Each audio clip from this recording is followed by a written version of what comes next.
Question number 15 है दोस्तों। Find the equation of a line that cuts of equal intercept on the coordinate axis and passes through the point comma 3। तो कोई line है जो कहाँ से पास होती है 2,3 पर, लेकिन इक्वल इंटरसेप्ट क्या करती है, कट करती है कहाँ पे, एक्सिस पे। तो देखो वही है, इस क्वेश्चन को कैसे समझेंगे। देखो पहले सबसे पहले इमेज बन जानी चाहिए। जितना ज़्यादा आप प्रैक्टिस करोगे क्वेश्चंस की, वैसे ही आपकी इमेज बनना स्टार्ट हो जाएगी। तो देखो रटने का तरीका, x अपॉन ए प्लस के y upon b equal to 1, ये इक्वेशन तब होती है जब इंटरसेप्ट कट करने वाली बात आती है कहीं। लेकिन यहाँ मैंने आपको बताया हुआ है कि सिर्फ कौन से तरीके से करना है, y equal to M x plus C से, ऑलवेज इसी से करना है, ठीक है ना। स्टैंडर्ड इक्वेशन अगर ये ना हो तो कोई पॉइंट निकालेंगे। जैसे इस क्वेश्चन में देखते हैं क्या होता है। इक्वल इंटरसेप्ट करता है कहाँ पे, कोऑर्डिनेट एक्सेस पे। तो कोऑर्डिनेट एक्सेस तो x ये हो गई और ये y वाली हो गई। तो मान के चलो एक्स वाली एक्सेस पे पॉजिटिव लाइन पे कहीं भी ले सकते हो आप, ठीक है ना। तो देखो मैंने ले लिया एक्स और वाई पे। तो देखो मान के चलो वो जो लाइन है वो कहाँ एक्स एक्सेस पे कहाँ कट कर रही है, a,0 पे, ठीक है ना। और इतना ही कहाँ पे कर रही है, मतलब डिस्टेंस क्या है, सेम है। मतलब यहाँ से यहाँ तक की डिस्टेंस क्या होगी, देखो 0,0 अगर ओरिजिन है तो यहाँ से यहाँ तक की डिस्टेंस कितनी हो जाएगी, a। ऐसे ही अगर मैं इसको ले लेता हूँ एक्स एक्सेस पे इसका कोऑर्डिनेट 0 और वाई वाला a, तो इसकी जो लेंथ हो जाएगी वो कितनी हो जाएगी, a, यानी एक्स एक्सिस पे और वाई एक्सिस पे इक्वल इंटरसेप्ट कट हो गए। तो वो जो इक्वेशन की लाइन होगी ना, वो इस तरीके से होगी। देखो वो लाइन कुछ ऐसे है, ठीक है ना। तो अगर आपको 2 पॉइंट गिवन हो तो उनकी लाइन की इक्वेशन निकलना आपको आती है। तो 2 पॉइंट कौन से हो गए, एक ही x1 y1 x2 y2। क्या फॉर्मूला हो जाएगा, y माइनस के y1, स्लोप क्या हो जाएगा y2 माइनस के y1 अपॉन x2 माइनस के x1 और x माइनस के x1। तो y माइनस के y1 क्या हो जाएगा, a, y2 माइनस के y1 0 minus a upon x2 minus x1 a minus 0 और x माइनस के x1 कितना है 0, ठीक है। यहाँ से इसको सॉल्व कर लो। तो ये कितना हो जाएगा -1 इंटू एक्स माइनस एक्स। तो एक्स को इधर ले आऊँगा तो कितना हो जाएगा प्लस एक्स प्लस वाई है ही इक्वल टू क्या हो जाएगा a। सॉल्व कर लेना आप डायरेक्ट। और ये सब चीज़ें डायरेक्ट होनी चाहिए यार, है ना, क्योंकि वहाँ पे क्वेश्चन एकदम फटाफट करने पड़ेंगे। तो आप प्रैक्टिस करोगे तो उतनी ज़्यादा क्या होगी, स्किल्स अपने आप डेवलप हो जाएगी, एक्यूरेसी आ जाएगी। अब ये हो गई इक्वेशन आपकी जो हमको फाइंड करनी थी। अब ये कुछ इक्वेशन जो होती है वो कहाँ से पास करती है, वो पास करती है 2,3 से। मैंने बताया था जब भी कोई इक्वेशन किसी पॉइंट से अगर पास करती है तो इसका मतलब क्या होगा, उस पॉइंट के कोऑर्डिनेट जो होंगे वो उसको क्या करेंगे, सेटिस्फाई कर देंगे। तो इनको यहाँ रख दूंगा। तो देखो 2 + 3 equal to a equal to कितना 5। तो x प्लस के y इक्वल टू क्या हो गया 5, ही आपका आंसर। बोलो समझ में आया कि नहीं आया। तो स्टैंडर्ड जो तरीके हैं उन्हीं से चलना है, रटने वाले तरीकों से नहीं चलना है। क्वेश्चन नंबर 16 है दोस्तों। Find the equation of the line through the points 0,2। उस इक्वेशन की लाइन को फाइंड करना है जो किस से पास होती है, 0,2 से, making angle 2π/3 with the positive x axis. और कितना एंगल बनाती है इसके साथ में, 2π/3 बनाती है किसके साथ में, with the positive x axis के साथ। Find the equation of the line parallel to it. उसको फाइंड करने के बाद में उसके पैरेलल की लाइन फाइंड करनी है। एंड और वो जो लाइन होगी जो फाइंड करेंगे वो क्रॉस करती है वाई एक्सिस को at a distance of the 2 unit below the origin. देखो कैसे करते हैं इसको सॉल्यूशन। जैसे जैसे देखो क्वेश्चन कैसे भी किसी भी तरीके से पूछ सकता है, इसलिए आपको बेसिक्स आने बहुत ज़रूरी है। अगर बेसिक्स आते हैं, बेसिक्स से स्ट्रॉन्ग है, तो आप कहीं भी नहीं फंसेंगे, चाहे क्वेश्चन किसी भी तरीके से पूछ लें। देखो जैसे जैसे क्वेश्चन बोल रहा है वैसे वैसे करते चलना है। Find the equation of the line through the point 0,2, ठीक है ना, and making angle 2π/3 with the positive x axis. देखो 0,2 से पास हो रही है ना सबसे पहले, तो late y equal to M x plus के सी, वो क्या है, लाइन है, क्लियर। 0,2 से पास होती है ये लाइन, तो इसको सेटिस्फाई करेगी। तो देखो 2 इक्वल टू सी, ठीक है। Therefore y equal to M x plus के 2, लाइन की इक्वेशन आ गई। क्या आ रहा है इसमें, आप एम यानी स्लोप निकालना है।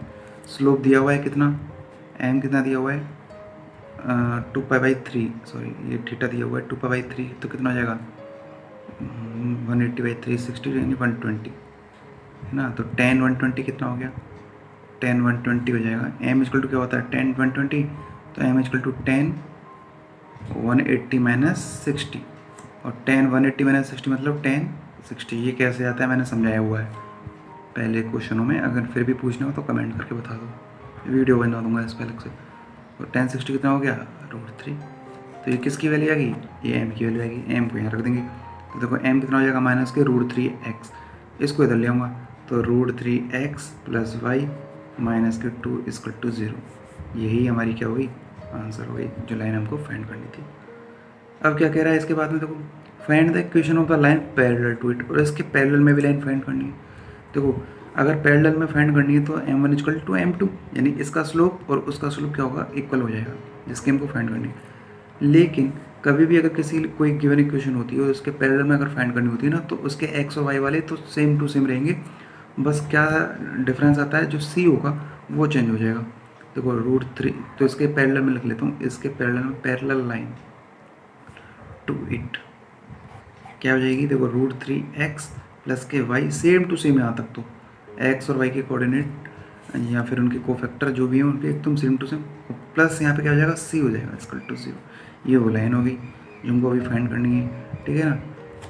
इसके बाद में जो इसके क्या होगी पैरेलल होगी। अब ये जो लाइन है वो क्या करती है क्रॉस करती है द y एक्सिस को, किसको y एक्सिस को, at a distance of the 2 unit, ठीक है ना। मतलब क्या हो गया इस तरीके से है कुछ, तो y एक्सिस पे 2 यूनिट की डिस्टेंस पे कट करती है ये लाइन, यानी कि इस जगह कहाँ पे बिलो द ऑरिजिन।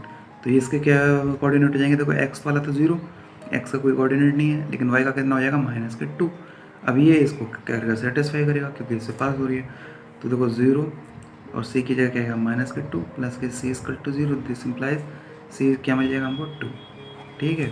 इसको यहाँ पुट कर देंगे तो √3x प्लस के y प्लस के 2 इक्वल टू 0, ये हमारा आंसर हो जाएगा। अब क्वेश्चन एकदम सिंपल है, बस कराने का टारगेट यही है कि आपको कंसेप्ट समझ में आएगी क्वेश्चन कैसे जाएगा। अगर आपके बेसिक्स एकदम स्ट्रॉन्ग है ना दोस्तों, तो इनको करने में कोई प्रॉब्लम नहीं आएगी। अगर आपके बेसिक स्ट्रॉन्ग नहीं है तो फिर आप रटते रहो, फॉर्मूला रटते रहो, तो फिर कुछ हो जाना नहीं है, ठीक है ना। अगर इसकी थ्योरी की डिमांड करते हो तो मेरे को कमेंट करके बताना कि थ्योरी की नीड हो तो मैं थ्योरी भी बना दूंगा, ठीक है ना। लेकिन बात यह है कि आप जितने ज़्यादा क्वेश्चन को प्रैक्टिस करोगे उतनी ज़्यादा आपकी एक्यूरेसी आएगी। सपोज करो आपके माइंड में अगर 10,000 क्वेश्चन है ना, तो आप सोच के देखो कि आपको कोई कहाँ फंसा सकता है, या कोई क्वेश्चन किसी एग्जाम का कहाँ फंस सकता था। मेरे को नहीं लगता। अगर आपको 10,000 के क्वेश्चन अगर आपने प्रैक्टिस की हुई है, देखो इनको करने में 10,000 का मतलब समझ जाओगे आप कि कितनी ज़्यादा मेहनत और कितनी ज़्यादा मतलब टाइम लगा होगा उनको 10,000 क्वेश्चन। लेकिन आपके अगर माइंड में वो हैं, आपने मेहनत की हुई है, तो आप कहीं भी नहीं फंस सकते। तो यही फॉर्मूला होता है कि थ्योरी आप कर चुके हो तो आप क्वेश्चन पे ही जाओ। क्वेश्चन नंबर 17 है दोस्तों, find the point on the x axis whose distance from the point x by 3 plus के y by 4 equal to 1 और 4 यूनिट।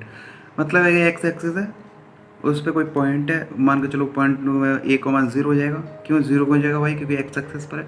उस पॉइंट से इस पर जो डिस्टेंस है वो कितनी दी हुई है 4 यूनिट दी हुई है।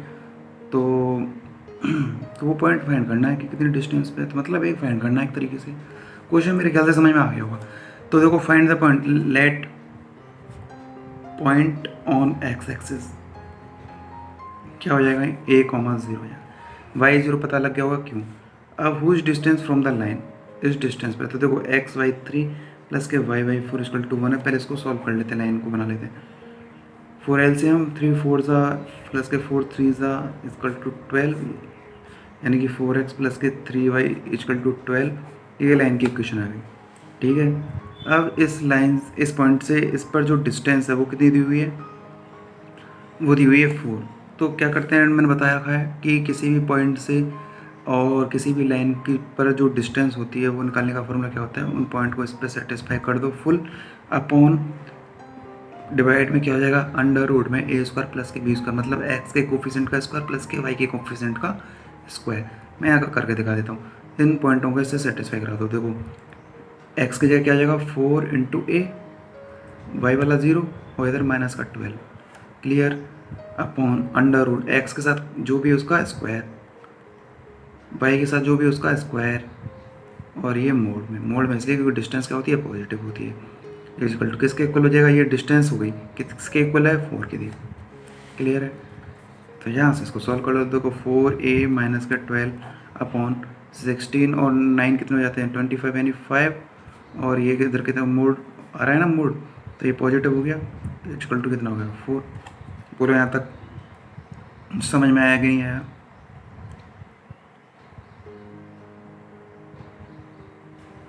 इसके बाद में ठीक है ना, अगर इसको हटाऊंगा तो देखो प्लस भी आ सकता है माइनस भी आ सकता है ना।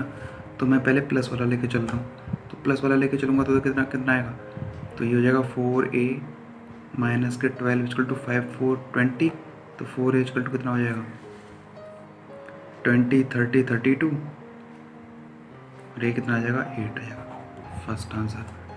और क्या मिल सकता है, मान के चलो माइनस वाला ले लूँगा तो क्या हो जाएगा माइनस के 4a प्लस के 12 अपॉन 5 इक्वल टू 4, यानी कि माइनस के 4a प्लस के 12 इक्वल टू 20 माइनस के 4a equal to 8, a equal to क्या हो गया माइनस के 2,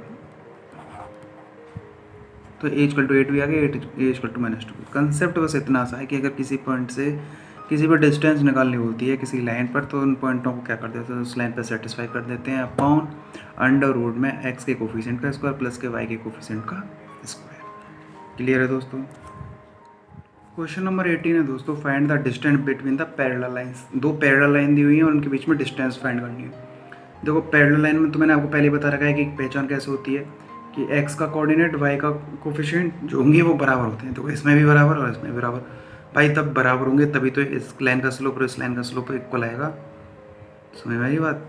देखो स्लोप क्या होता है मैंने बता रखा है, m equal to y upon x होता है, डिवाइड डी एक्स कर सकते हैं डिफरेंशियल इक्वेशन वाला सिस्टम, या फिर m equal to tan theta भी कर सकते हैं। ठीक है ना दोस्तों? तो बस दोनों के सेम है तो इसलिए पैरेलल लाइंस हो गई। और पैरेलल लाइंस के बीच में डिस्टेंस निकालने का जो फॉर्मूला होता है वो याद रखने वाली चीज़ हो गई, C1 माइनस के C2 अपॉन अंडर रूट में a स्क्वायर प्लस के b square. C1 minus C2 क्या हो गया, जो कांस्टेंट होते हैं 34 ये वाले, और a स्क्वायर प्लस के b स्क्वायर क्या हो गया x का कोफिशिएंट, और b क्या हो गया y का कोफिशिएंट। क्लियर है? तो इस क्वेश्चन के थ्रू हमको पता लगा कि दो पैरेलल लाइंस के बीच में जो डिस्टेंस होती है उसका निकालने का फॉर्मूला क्या होता है।